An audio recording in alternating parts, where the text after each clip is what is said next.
Welcome back into another edition of College Golf Talk. Steve Burkowski, Brentley Romine with you. We're taping Wednesday, little before 9 p.m. We got a special guest backstage in the green room. We'll welcome him in momentarily, but I know you've been excited to sort of dive a bit deeper into the young man that is blessing us with his presence this week. Yeah, Paul Chang, the club golfer turned stud for the University of Virginia. The Cavs coming off a big win at the golf club at Georgia Collegiate. And I think one of the more impressive stories that probably hasn't been talked about yet. 4 top 16s for Paul. And just over a year ago, he was playing club golf. So pretty cool. Excited to have him on. Burko, I can barely see you. It looks like you're in a basement. I hope you're okay. I hope you're not in a bunker or something somewhere. No, I'm good. I'm flying solo this week. So when you've got the 2 boys in bed, shockingly enough, Hiding I'm sure from they're going to walk. probably. Yeah, well, you go into the bedroom, my same spot I always lock into, and the lighting's not as great as normal. But if I did this out in the kitchen or the living room or the family room, we would have multiple guests on our show, and they need to be asleep, getting ready for 2nd and 4th grade and the heavy curriculum they've got upcoming on a Thursday in grade school. First, real quick, I want to shout out John Vining from University of South Dakota, the head coach there. They did a tournament called Throwdown Up Top, which I thought the name of that tournament was really cool because, what are you playing? The Marquette Intercollegiate, or are you playing the Throwdown Up Top? And I also saw a tournament today called the Buddy, so hopefully there's a hat there too. But appreciate him mailing me this hat. Actually, pretty cool. It says Throwdown Up Top, and apparently this Landman Golf Club in Nebraska looks pretty sweet, and I've heard some good things about it. So hopefully I can get out to the Sioux Falls area to play it soon. But anyways. Enough about that. Let's welcome on. Well, shameless promo. I'll be in Sioux Falls, South Dakota next month, calling the Nebraska-Oregon State men's basketball game. First trip. You should try to play Landman. We'll see. Yeah. I've got to focus. Robbie Hummel and I will be on the call of that game. Excited to do some Big Ten basketball this upcoming season, so I can check South Dakota off one of the 6 or 7 states I've yet to step foot in. But as you said, let's digress, put that aside. Welcome in Paul Chang from the University of Virginia. Thanks so much, my friend, for spending some time with us this week on College Golf Talk. Brentley gave a little bit of your background, your story, unique to say the least. In maybe 2 minutes, if you would, how did you get into the game? How did you journey all around the world, end up at UVA, and go from a club golfer to one of the best players on the Cavaliers team this fall? Well, it's a lot to cover in 2 minutes. Start now. Yeah. Well, I started playing golf when I was 9. Didn't know what golf was, but I was lucky to have a neighbor who was a golf coach, and his son was my age, so they dragged me onto a golf course, and I instantly fell in love with it and played a bunch and got decently good at it. Then I went to England, played some high school golf, not too seriously, but I would grind every day during the holidays because I love the game. What were your prospects as you fell in love with it, got better, of coming over to the U.S. to play collegiately? What did you find out about schools that were interested in you, or, oh boy, I've got a lot more work still to do? I never thought about going pro until my gap year. So I wasn't really looking into collegiate golf. I was trying to get a good degree from a good school, from a school that I love. So, I was looking at colleges in the U.S. because I wanted to come to the U.S. for college. And my parents pushed me to come to college in the U.S. too. And UVA suited me the best. And I love this campus, love the atmosphere here. So I decided to come here. It's only after gap year that I decided to go to give pro golf a try. And I played a lot in my gap year. Kept grinding for 2 years that I've been here. and finally walked on. Now, Paul, so I understand it was between Virginia and, was it one other school? What was the other school that you were deciding between? Well, I applied to quite a few schools. I got a few offers from University of California, and I was applying to Northwestern. Mm-hmm. Yeah, that's about it for me.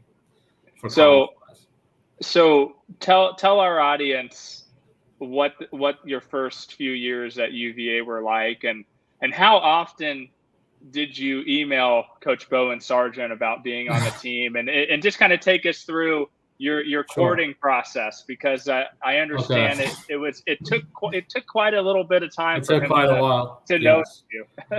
Yeah, well, yeah.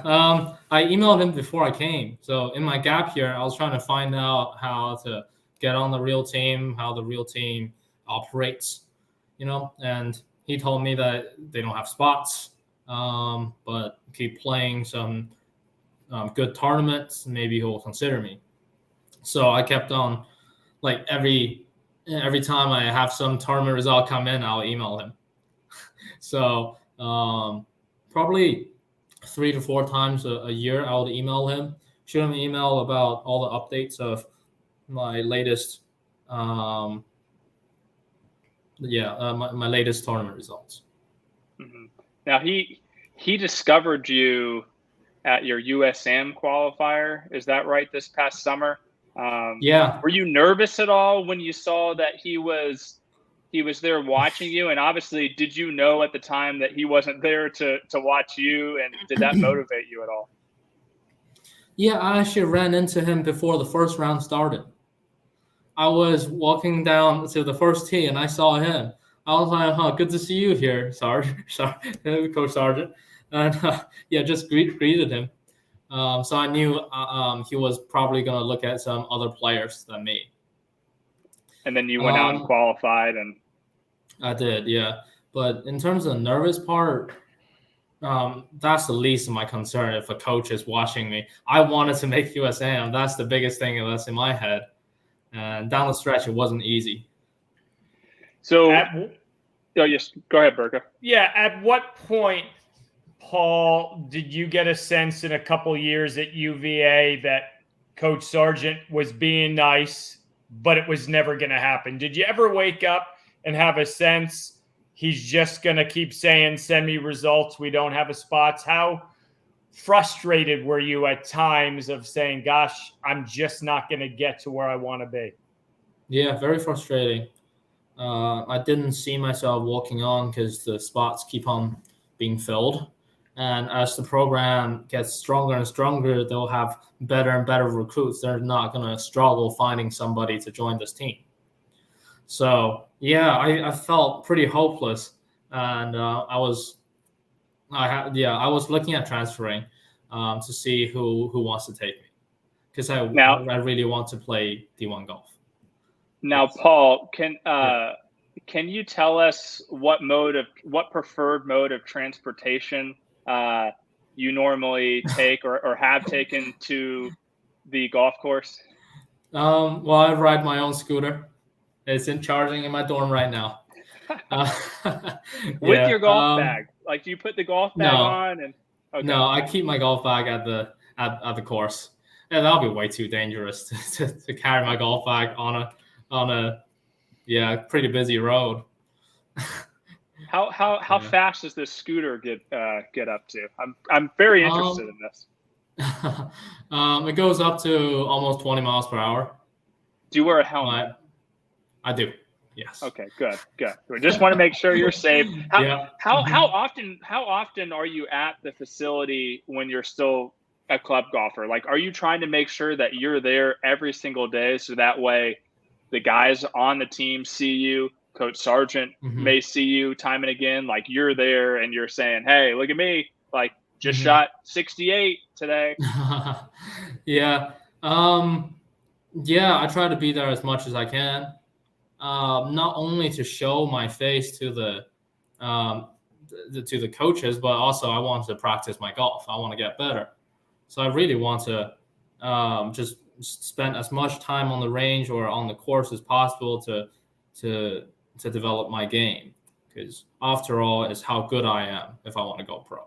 It's not if I played for this team or that team.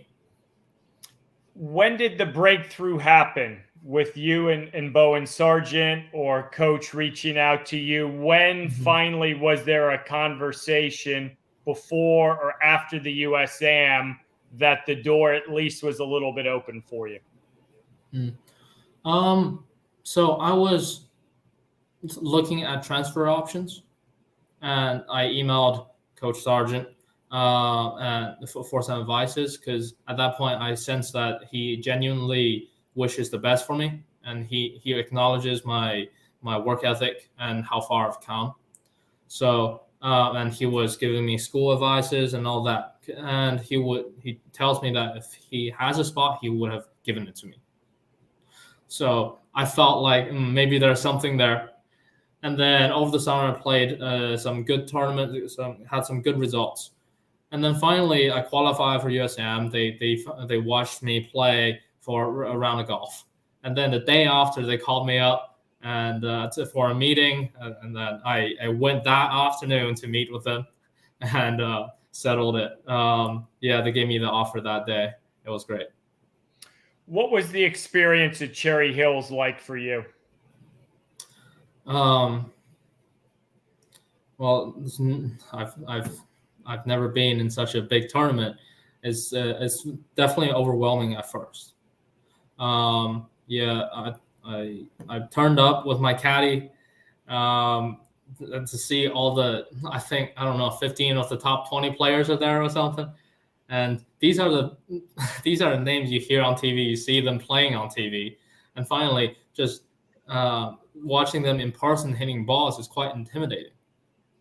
So over the 2 rounds of practice, I had to really calm myself down and say, okay, I'm not bad at all. Let's just give it a try.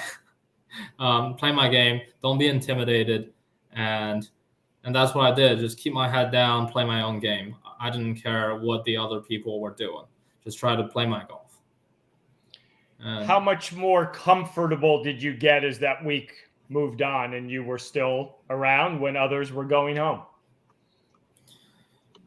Well, it was never comfortable. You don't get comfortable at USAM. You're always living on the edge. And every match was so tight. Going into every match, I fully accepted that I may get knocked out in this round. Like no one can say they're gonna win every match. But I went into every round of golf thinking that I'm gonna play my best, give it my fair shot. If I get beat, I get beat. So you make it to the quarterfinals. Mm-hmm. Your match is a little interesting in that you're playing it at one point under the lights. That somehow they rolled out a spotlight. You had to come back the next morning, play one hole. You're playing J.M. Butler, a great player from Auburn. What's it like? Great player. What's it like playing in the dark? Well, I used to practice pretty late, so I'm not too unfamiliar with darkness. But yeah, it was definitely hard. It makes golf harder because you can't really see the ball.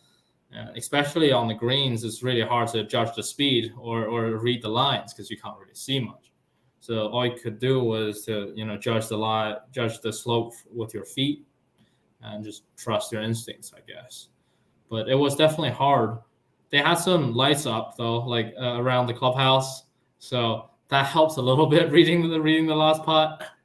But it was way harder than normal for sure.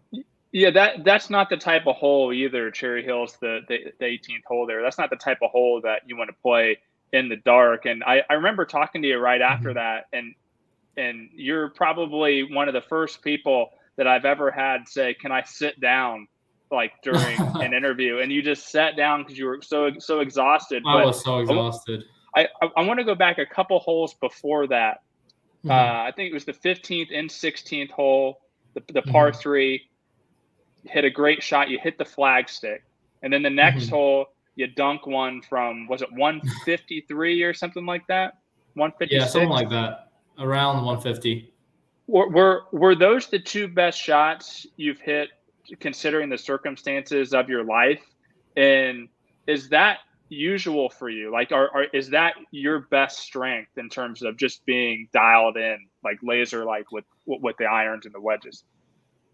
No, not actually, no. But that's not my strength actually. But I was pretty dialed in that day. Well, the adrenaline pushes me, and also I play better under pressure. I love pressure. It brings the best out of me.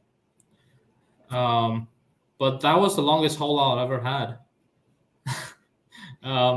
Definitely a good two-hole stretch for me.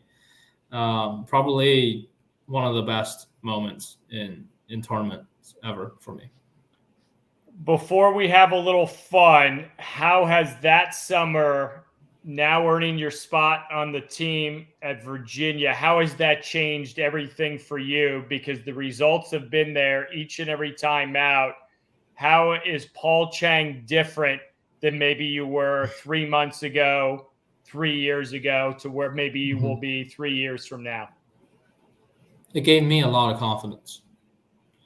Knowing that I can go out there and ball out, knowing that I can perform under pressure, it's a huge deal for myself. Like it's reassuring that if I keep getting better, I have a good chance of succeeding in this career. I can always think back to what I did at USM and try to gain some confidence and motivate myself when I don't play well, because I knew I could do it. Real quick, Paul, who is the most intimidating player? You mentioned kind of when you showed up at Cherry Hills, you know, that you were intimidated because there's all these great players. Who do you think was the most intimidating that week? Probably Gordon Sargent. Well, he was world number one, drives it a mile. Yeah. You could hear him hitting driver like from outside the range. And you know that is that guy hitting driver. So it's pretty intimidating. And also I've watched him on TV everywhere, you know, at the Masters too, US Open. Yeah, to see him in person and being in the same field with him is pretty intimidating. Well, you've certainly proven a lot to so many of us, and most importantly yourself. So from the golfing side of things, continued success. But about this point of the year, it's a real tradition, more for Brentley, because I'm way too old, of Halloween. What's your best costume you ever wore growing up? What's your favorite Halloween candy? Now, there's a lot of pressure, Brentley, because I think it was. Let's do costume first. I think we were 2 years ago. We had Ludwig. No. 2 years ago we had Rose Zhang. Yeah, we did. We did have Rose 2 years ago. Yep. So there's a lot of pressure. And then we had Ludwig, though.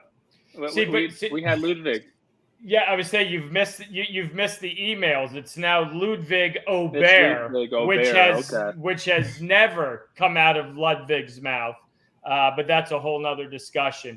Best costume you ever wore trick or treating, Paul, was what? Probably I had this Minion costume from Despicable Me.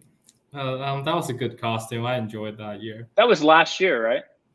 That you wore that? No, I did some in England. Yeah. Yeah. That's about it. I didn't really do much last year. I was too into golf that day, I think. Anyway, and they don't have Halloween in China, so I didn't really get. They don't do Halloween in China. Yeah, but they have good candy in China, right? They do. They do have good candy. What's the best Chinese candy? What do you think's the most delicious? There is this ginger candy that I really love. It's not overly sweet and it's pretty chewy. I love the taste of that. Yeah. I think it's just called ginger candy in Chinese. Well, next time we connect, let's find some ginger candy that we can all enjoy together. See, I love candy corn. I know Brentley thinks it's disgusting, if my memory's correct, Brentley, but there's something about candy corn. I just enjoy it, Paul. Candy corn is great. I enjoy it too. See, I'm not in the minority there. Not in the minority with the candy corn. Paul, always good to catch up, my friend. Great to get a little more background on you, to where you've come from, to where you're hoping to go. Really enjoyed the conversation. Continued great play, and hope to connect one day soon. Thank you so much. Thank you so much for having me. You got it. Paul Chang, University of Virginia, goes from a club golfer to the varsity team. He's having a great fall season for the Cavaliers. And as Brentley jumps back on, and we had some I don't know what technical issues. happened. I disappeared because you started talking about candy corn. See, but we get paid not to do things when it's smooth. It's when things go awry that Paul and I continued the conversation. And in fact, he said, wow, this is a lot better with Brentley not here. So I'm not sure if you're able to get that. That's not true. I did. You know, I would not be surprised. Paul would definitely be within his rights to say something like that. It's a lot harder, I will say, because I have no clue what I'm doing with this interface with our streaming platform here. So hopefully, you know, our editors don't have to do too much work to this. But I'm sure you guys are great. I'm sure Burko was talking all about how candy corn is disgusting, that they made it it's the best 100 thing years ever. ago. How can you hate it? Exactly. I mean, it's just old. Like who knows? Like I just think of like my grandparents, like friends, like little candy dishes that they keep out in the candy corn. And it's been there for 3 Halloweens or 10 Halloweens, and I don't know. Best candy is like sweet, like Nerds Rope. Okay. Airheads. There's a ton. Like Twizzlers are great. Yeah, they are great. Anything sweet. Chocolate's not really my thing. Candy corn is neither, and it's terrible. Well, we'll get him on the right path, Paul. But again, thank you for taking some time out. I know you got a lot going on in Charlottesville. Keep it rolling, and we'll catch up soon. Sure. Thank you so much. Paul Chang from the University of Virginia. I just kept going. I saw you frozen, Brentley, and I just said, we go. We plow forward. And, you know, speaking of interface, you're not the only one struggling with golf interface. We'll get to that at the end of the show, trying to figure things out. That was my homage to Spikemark. Pour one out. Yeah, we'll get there in a few minutes. But you talked about the Golf Club of Georgia, Virginia. They won. I think that was a team we were intrigued to see how they would perform. Georgia Tech second at home, ETSU, East Tennessee State right there again at third. I was bullish on Tennessee. I wanted to see if they could do something. They didn't. They finished ninth, so maybe I'm a little ahead of the curve there. And Wake Forest, I'm not sure what to make of the Demon Deacons, but they got work to do in the spring. It might be a similar story for Wake Forest in that they're going to be worried about the 500 rule. We don't know where they're ranked right now. I don't know when we'll know that, but I can assure you that when the rankings debut, it's probably not going to be good, even though they do, I believe, have a team win already. But when you finish last and only beat Georgia Tech's B team, it's not great. I'm with you on Tennessee. This is a team that very much is going to go as Caleb Surratt and Bryce Lewis go. And when one of those guys doesn't play well, Bryce Lewis T45, Tennessee is going to finish ninth. And I want to highlight East Tennessee State. I know Virginia won the tournament. We just had Paul on, Ben James, one of the best players in the country. But what Jake Amos continues to do, I believe they've been to the national championship now 2 or 3 years in a row. They have a really senior-laden squad of some really good international talent. I think a couple of those guys are at the World Amateur Team Championship. Al Get Clean, T1. I think he had a runner-up finish earlier. Matt's Ege from Norway. He's kind of been their number one player. He's got an individual win as well. So this is as I said, experienced team, a very talented team, and some guys that we'll be seeing playing on the DP World Tour or maybe even Korn Ferry PGA Tour in the next 4 or 5 years before we know it. I'll give you one. Jake should be front and center when LSU figures out what they want to do. Longtime head coach Chuck Winstead stepping down a few days ago. Obviously, it would not happen mid-season, but if it's just get to the next summer until you figure out a permanent decision, in my mind, Jake should be first and foremost on that list. Yeah, it would be the perfect time, you'd think, because he does have a lot of seniors moving on. I think it would be that perfect transitional period. And if we're talking about the best mid-major coaches in the country, he's right there at the top of the list. So definitely agree with you there, Burko.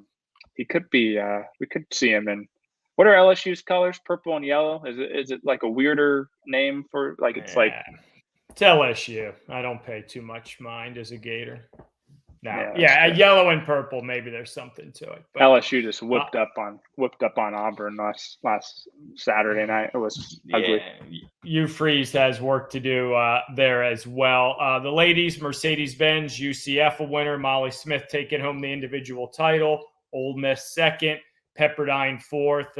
Intrigued to see all three of those teams, just how far they might push things into the spring. We saw Pepperdine get back to match play, or make it to match play for the first time for the women's program. I like what Corey Henkes is doing, a few years removed from a national championship. There was a little bit of a lull there, but I feel like with the portal, with some new faces, they're a legitimate top 15, top 20 team. And then I'm excited for the prospects of Friday night, flying overnight. Well, hold on, Burko. I got to talk about my alma mater. Oh, I said it. UCF won. Molly Smith. I know. Won. Well, this is a great team. I mean, they've won back-to-back events now. They were fourth at the Cougar Classic, which is a great field. Molly Smith is great. I mean, she's a freshman. She bombs the ball. She wears the flat bill hat. Like she's a stud, and they did so with their number one player, Sandwich. I don't know if she got WD'd with an injury or she got DQ'd the last round, but her scores wiped on golf stats. So they did it 4-count-4. This is a team to watch out for, and I'm not just saying that because I went there. This is a team that could be a Pepperdine. What Pepperdine did last year and get that, one of those last spots into match play. So keep an eye on the Knights or the Golden Knights as us OGs like to call them. I don't want to cheat you on UCF love, certainly deserving of that. As I said, I'm excited to go to Scotland, our first inaugural event, new collegiate showcase, if you will, at St. Andrews. I had never been in all my years, and now I'm going to go for the second time in less than 2 months after the Walker Cup. Crazy enough that it took that long for my schedule to sort of fall into place. The one thing I have looked, the ideal weather we had 6 weeks ago, bye-bye. 40s, blowing 30, raining. Now, it could be 52 and blowing 20. Good luck. It's going to be a lot of fun. Vandy, Georgetown, Notre Dame, North Carolina, men's and women's programs, 6-count-5, first 2 days at the Jubilee course. Then the final day on the old course, medal match play. Hey, who wouldn't want to go? Forget the weather to say, hey, we get to play a college event at the home of golf. Medal match play is the best too. Division II uses that for their national championship. It definitely takes a little bit more of the luck aspect out of it. I like medal match play. I wouldn't want to see the national championship go to it, but I'm surprised that we don't see more of it played. Are you staying at the old course hotel again? No, I'm going to be 200 yards down the road at Rusak's. Oh my goodness! Oh man, just cry me a river on the play me a song on the world's smallest violin. Yeah, I've been very fortunate, looking forward to it. My body clock will be off, full prep, handful of people going over, working with European Tour Productions. So I think if my clock is right, 9 a.m., Monday, Tuesday, Wednesday, Eastern time on Golf Channel. Why wouldn't you want to wake up and see a few hours of the best from college golf at the home of golf? Gonna be good. Some coffee college golf, as we like to call it. I can have a cup of coffee, watch some of the top teams in the country. It is worth noting, Gordon Sargent, David Ford, Vanderbilt, North Carolina, respectively, not expected to tee it up because of the World Amateur Team Championships going on. Big news for Gordon Sargent today too, Burko. Officially has his PGA Tour card. If he wants it next summer after the NCAA Championship, because he hit a shot at the World Amateur Team Championships, picked up that 20th and final point. PGA Tour University Accelerated. Really cool program. It seems like Nick Dunlap is on his way to satisfying that by the end of his junior year as well. So another pathway for these elite world beaters in amateur and college golf, and excited for Gordon. I know this is a big weight off his shoulders, as it's kind of been off his shoulders because it's been a formality now for the last couple of months. But I'm interested to see now that he has that off his plate, he can focus on college golf a little bit more. I'm interested to see what he could do because, I mean, he had all these distractions and everything was new for him last year, and he still played great. So excited to see what Gordon can do this year. Yep, pipeline continues, college golf right to the PGA Tour. If you are simply good enough to earn the points or finish first in those PGA Tour U rankings like Ludwig Aubert did this past year. Coming out of Texas. Practice that over and over again. I've been saying Ludwig for 6 years. That's what he told me. 5 years. That's what he told me. Let's finish it up. Spikemark update. You've been on this story from the get-go. We said a week ago, as you said, October 15th, you better under promise and over deliver. And they did the exact opposite. It's now starting to bother me. Like before, college golf is done. No, it's not. It's not done. Love Derek Freeman. Hey, we're all in this together. They've completely botched it. Everyone involved. You and I were talking earlier today. There are a lot of people that win the interview and then they get the job and they're like, wow, that's not the same person. And I'm not saying that in a negative light for Derek Freeman. And it's very easy to look back at what could have happened. But how about run a test model for 9 months, do it for a season, and then say, this is what we do, not on paper. I was hesitant to go this way.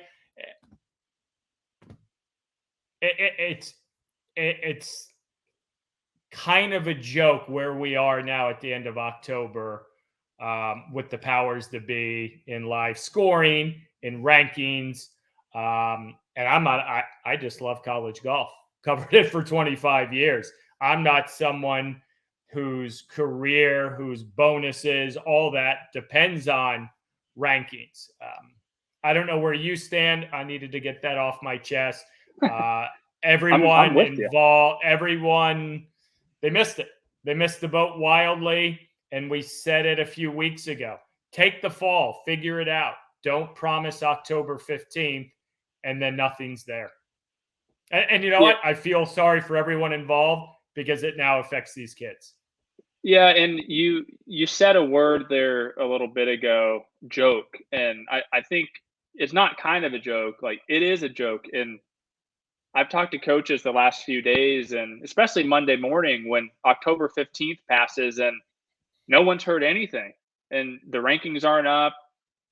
Spikemark hasn't released a statement. The NCAA hasn't released a statement. And everyone's like, crickets, what's going on? And all these coaches are like, at this point, you just have to laugh about it because that's all you can do, because it's no use getting worked up because it's not good for this prolonged period to be this mad and this upset. Like, it's not good for your your health. And so people are just laughing about it now. But I honestly think when I look back on it, I think that Derek Freeman was trying to do right by college golf. I don't think Agreed wholeheartedly.